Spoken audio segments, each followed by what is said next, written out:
गुप्ता और आज की वीडियो में हम बात करने वाले हैं दिल्ली पॉलिटेक्निक 2022 के ऑफलाइन डॉक्यूमेंट वेरिफिकेशन के बारे में। यहाँ पे स्टूडेंट आज की जो हमारी वीडियो का टॉपिक है इसके अंदर हम एक्सप्लेन करेंगे कि आपको कौन कौन से डॉक्यूमेंट्स की जरूरत होगी ऑफलाइन वेरिफिकेशन के लिए, क्योंकि स्टूडेंट का बहुत ज्यादा कमेंट आ रहा था कि भैया प्लीज ऑफलाइन वेरिफिकेशन के ऊपर वीडियो बनाइए, क्योंकि हमारा एडमिशन तो हो चुका है, यानी कि हमने अपनी सीट तो फ्रीज कर दी, लेकिन इसके बाद का नेक्स्ट प्रोसेस क्या है, हमें ऑफलाइन डॉक्यूमेंट वेरिफिकेशन के लिए कब जाना होगा, कौन कौन से डॉक्यूमेंट्स लेके जाने होंगे। तो आज की इस वीडियो में प्रॉपर आपको हम गाइड कर देते हैं कि आपको कब जाना होगा डॉक्यूमेंट वेरिफिकेशन के लिए, कौन कौन से डॉक्यूमेंट्स वगैरह लेकर जाने होंगे। बिल्कुल सही तरीके से आपको सारी चीज़ें हम एक्सप्लेन करेंगे, तो वीडियो को पूरा देखिएगा ताकि मैं सही तरीके से आपको सारी चीज़ें एक्सप्लेन कर सकूँ। और यहाँ पे स्टूडेंट देखिए बहुत सारी चीज़ें हैं, तो आपको सभी का प्रिंट आउट निकलवा के रख लेना अच्छे तरीके से। जब भी आपका साइट पे कोई भी अपडेट आए तो ऑफलाइन वेरिफिकेशन के लिए आप लोगों को जाना होगा, ठीक है। तो ये चीज मैं आपको क्लियर कर देता हूँ। तो देखिए स्टूडेंट, मैं इस 3 पार्ट में इस वीडियो को बांट रहा हूँ। सबसे पहले हम बात करेंगे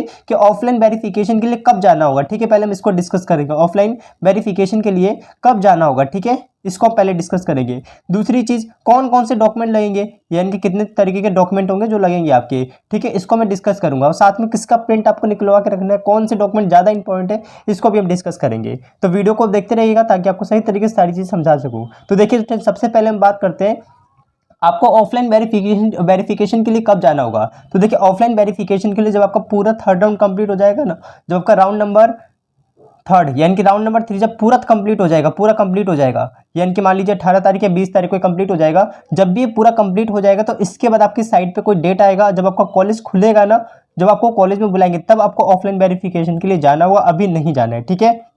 जब भी कोई भी अपडेट आएगा तो मैं उसके लिए वीडियोस बना दूंगा, आप देख लीजिएगा ताकि आपको पता चल जाए कि ऑफलाइन वेरिफिकेशन के लिए कब जाना है। और एक चीज़ और यहाँ पे ध्यान रखिएगा, 20 तारीख से पहले पहले तो कोई भी अपडेट नहीं आने वाला है। ज़्यादा चांसेस यही कि 20 तारीख के बाद ही कोई अपडेट आएगा, ठीक है। गॉट, ये वाली पॉइंट आपको बिल्कुल क्लियर हो गया, गॉट इट है ना, ठीक है। अब देखिए अब हम बात करते हैं कौन कौन से डॉक्यूमेंट्स की आपको जरूरत पड़ने वाली है ऑफलाइन वेरिफिकेशन के लिए। ये बहुत इंपॉर्टेंट पॉइंट है, तो चलिए हम इसको डिस्कस करते हैं। तो उसके लिए हम क्या करेंगे स्टूडेंट, सबसे पहले आपको क्या करना है, ये आपकी ऑफिशियल वेबसाइट है, ध्यान से सारी चीज़ों को देखिएगा। यहाँ पे हम पहले तो आपका इन्फॉर्मेशन बुलेटिन डाउनलोड कर लेते हैं। तो इन्फॉर्मेशन बुलेटिन डाउनलोड करने के लिए हमने इस तरीके से यहाँ पे एंटर किया, देखिए dsuonline.in, ठीक है, dsuonline.in। तो आपकी दूसरी वाली वेबसाइट पर आ जाना है। जैसे स्टूडेंट आप दूसरी वाली वेबसाइट पर आएंगे ना, तो यहाँ पे आपका मेंशन है इन्फॉर्मेशन बुलेटिन, आपको यहाँ से डाउनलोड करनी है और ध्यान से सारी चीज़ें देख लीजिए। फिर बार बार कमेंट करते हैं कि भैया मुझे ये पता नहीं चल रहा है कौन कौन से डॉक्यूमेंट्स वगैरह, तो आप देख लीजिए ताकि आप सब डॉक्यूमेंट्स अभी से ही जमा कर पाओ। अब यहाँ पे स्टूडेंट अगर आप देखेंगे तो आपके पास इन्फॉर्मेशन बुलेटिन है, अगर आप देखोगे ना ये वाली इन्फॉर्मेशन बुलेटिन, इसको आपको डाउनलोड कर लेना है। जैसे स्टूडेंट आप इसको डाउनलोड कर लेंगे ना, डाउनलोड करने के बाद ये इस तरीके से ओपन हो जाएगा। तो ये थोड़ा सा आपका टाइम ले सकता है, हम वेट कर लेते हैं। अब यहाँ पे देखिए आपको सबसे नीचे की तरफ आना है, यानी कि सबसे नीचे की तरफ हम आ चुके हैं पेज नंबर 85 पे। जैसे पेज नंबर 85 पे आ जाओगे तो यहाँ पे देखिए आपका मेंशन है, ये साफ साफ आपके डॉक्यूमेंट्स और यहाँ पे सारी चीज़ें मेंशन कर रखी इन्होंने। जैसा कि देखिए इन्होंने क्या क्या मेंशन कर रखा है, यहाँ पे देखोगे स्टार्टिंग में पढ़ोगे तो लिखा हुआ है कि document required at the time of reporting in the allotted campus for final admission, यानी कि फाइनल एडमिशन के लिए आप सभी को ये सारे डॉक्यूमेंट ले जाने हैं और अपना वेरिफिकेशन डन कराना है। कहाँ पर ले जाने होंगे, जो भी आपको कॉलेज अलॉट हुआ है वहाँ पर ले जाने होंगे, ताकि आपका डॉक्यूमेंट वेरिफिकेशन हो जाए ऑफलाइन वाला और आपका फाइनल एडमिशन डन हो जाए, ठीक है। तो ये आपका फाइनल एडमिशन डन कराने के लिए ये प्रोसेस करना बहुत इंपॉर्टेंट है। तो ध्यान से देखिएगा कौन कौन से डॉक्यूमेंट्स की आपको जरूरत पड़ने वाली है, मैं पहले आपको क्लियर कर देता हूँ। एक अपने पास रखिएगा, यानी कि एक फोटोकॉपी करा के अपने पास, और एक वहाँ पे आपको सबमिट करना होगा। तो दो फोटोकॉपी हर चीज़ की कराइएगा।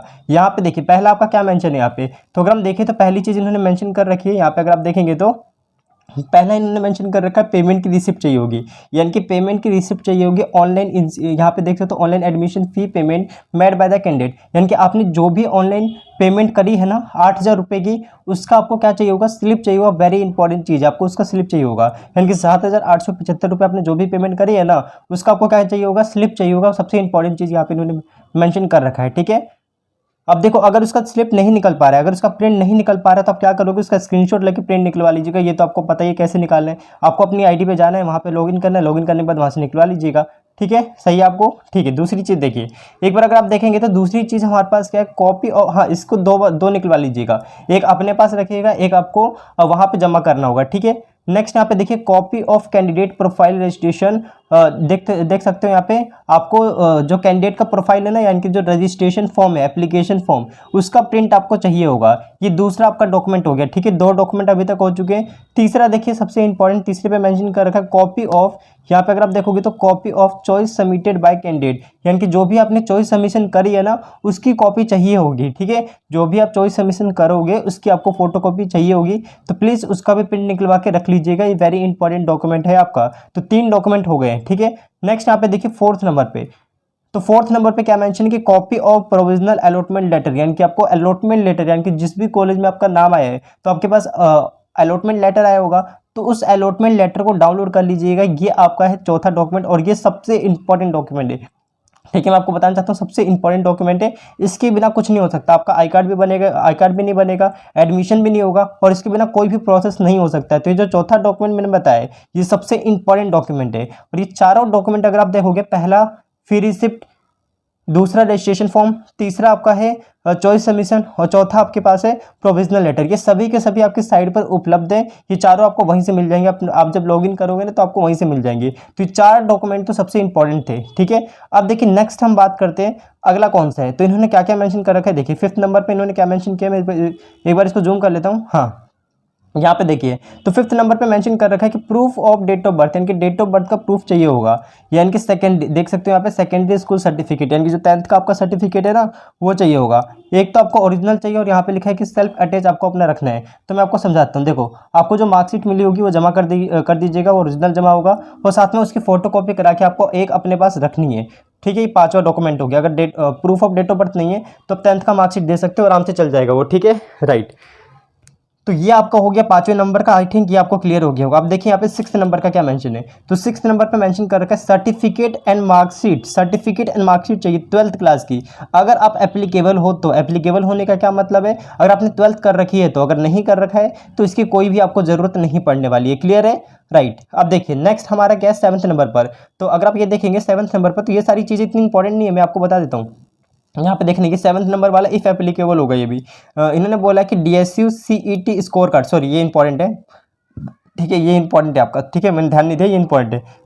इन्होंने क्या बोला है कि DSU का आपको CET का स्कोर कार्ड चाहिए होगा, ये इंपॉर्टेंट है, ठीक है। मैं आपको बताता हूँ क्यों, क्योंकि आपका जो भी रैंक आया है ना, उसको बोलते हैं स्कोर कार्ड, ठीक है। जो भी रैंक कार्ड है उसे बोलते हैं स्कोर कार्ड, वो आपको चाहिए होगा। तो 7वें नंबर पर ये हो गया, ठीक है, राइट। तो स्कोर कार्ड तो आपको चाहिए होगा, इंपॉर्टेंट डॉक्यूमेंट था, ठीक है।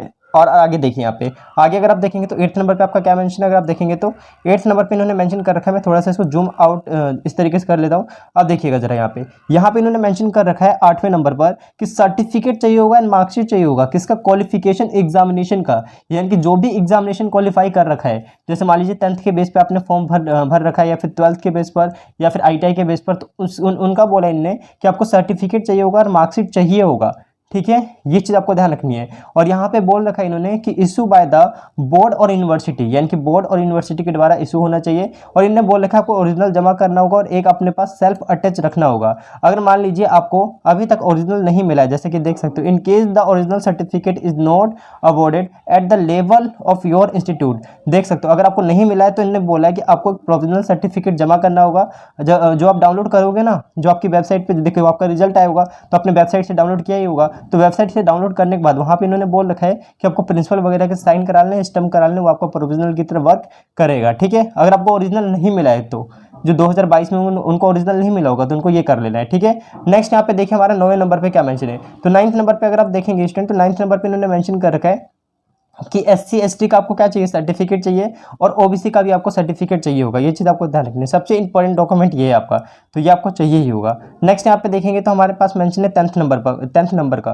तो 10th नंबर पे क्या मेंशन है, यहाँ पे इन्होंने मेंशन कर रखा है कंडक्ट एंड करेक्टर सर्टिफिकेट, यानी कि कंडक्ट और करेक्टर सर्टिफिकेट आपको चाहिए, वेरी इंपॉर्टेंट, ये भी इंपॉर्टेंट डॉक्यूमेंट है आपका। इन्होंने बोला कहाँ से चाहिए आपको, from head of institution from where the qualification examination has been passed, यानी कि साफ साफ बोल रखा है जहाँ से आपने अपना क्वालिफिकेशन कर रखा है वहाँ से आपको करेक्टर सर्टिफिकेट बनवा लेना है, वो आपका चल जाएगा। इनने बोला है कि और या फिर आप गेजेटेड ऑफिसर से भी बनवा सकते हैं, वो भी चल जाएगा। इनने बोला है एक ओरिजिनल रखना है, यानी कि सॉरी ओरिजिनल जमा करना है, और आपको एक सेल्फ अटैच अपने पास रखना होगा। तो वेरी इंपॉर्टेंट, ये भी डॉक्यूमेंट सबसे इंपॉर्टेंट था, मैंने आपको साफ साफ क्लियर कर दिया, ठीक है। बाकी देखते हैं नेक्स्ट हमारे पास क्या है। तो यहाँ पे 11th नंबर पर मेंशन कर रखा है इन्होंने मेडिकल सर्टिफिकेट। अच्छा देखिए, मेडिकल सर्टिफिकेट के ऊपर मैंने वीडियोस बना रखी है, अगर आपने नहीं देखा तो डिस्क्रिप्शन बॉक्स में लेंगे, विजिट करें, है, प्लीज़ देख लीजिएगा उसको, ठीक है। हाँ, तो वो आपका सर्टिफिकेट है, मेडिकल सर्टिफिकेट, ठीक है, सभी लोग देख लीजिएगा।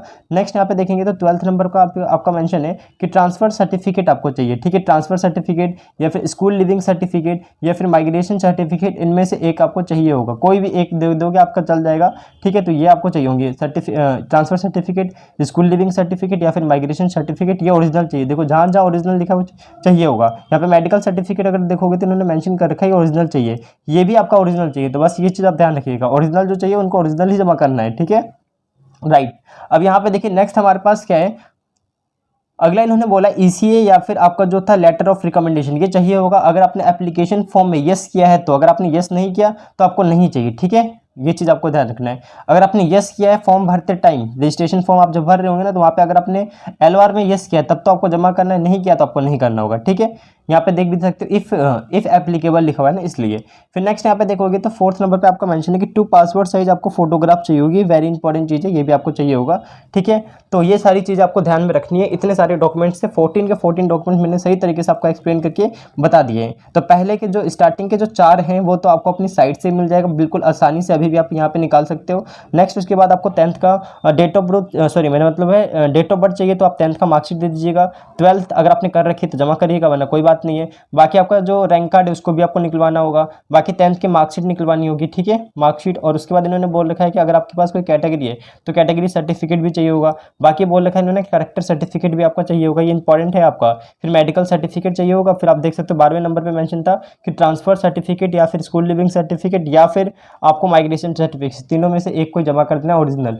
नेक्स्ट इन्होंने बोला कि आपको लेटर ऑफ रिकमेंडेशन चाहिए होगा, अगर आपने पास कर रखा है तो, मतलब अगर आपने फॉर्म भरते टाइम लेटर ऑफ रिकमेंडेशन में यस कर रखा है तो। नेक्स्ट यहाँ पे देखोगे तो आपको 2 पासपोर्ट साइज़ की फोटोग्राफ चाहिए होंगे। तो ये इतने डॉक्यूमेंट थे, आपको 14 के 14 डॉक्यूमेंट आपको जमा करने होंगे, जिसमें इफ़ एप्लीकेबल है उसको छोड़कर, ठीक है। तो मैंने आपको सही तरीके से सारी चीज़ें बता दी। स्टूडेंट मैं आपसे रिक्वेस्ट करना चाहूँगा कि सभी स्टूडेंट डॉक्यूमेंट्स बनवा लेंगे, क्योंकि बहुत इंपॉर्टेंट डॉक्यूमेंट्स थे और मैंने सही तरीके से आपको एक्सप्लेन कर दिया है। तो 20 तारीख के बाद से आपको कोई ना कोई इन्फॉर्मेशन आएगी कि कब तक आपको जाना है, कॉलेज कब से ओपन होंगे, इन सारी चीज़ों को 20 तारीख के बाद ही कोई ना कोई इन्फॉर्मेशन आएगा। तो फाइनली स्टूडेंट मैंने सही तरीके से आपको सारी चीज़ें गाइड करके बता दी। जो भी स्टूडेंट ऑफलाइन वेरिफिकेशन के लिए परेशान थे, लीजिए मैंने आपको वीडियो बना के दे दिए, अब इसको देख लीजिए अच्छे तरीके से और अपने डॉक्यूमेंट्स वगैरह तैयार रखिए। तो चलिए स्टूडेंट हम वीडियो को अब यहीं पे ख़त्म करते हैं, मिलते हैं अपनी नेक्स्ट वीडियो में। तो सभी लोग पढ़ाई करते रहें, ऑल द वेरी बेस्ट।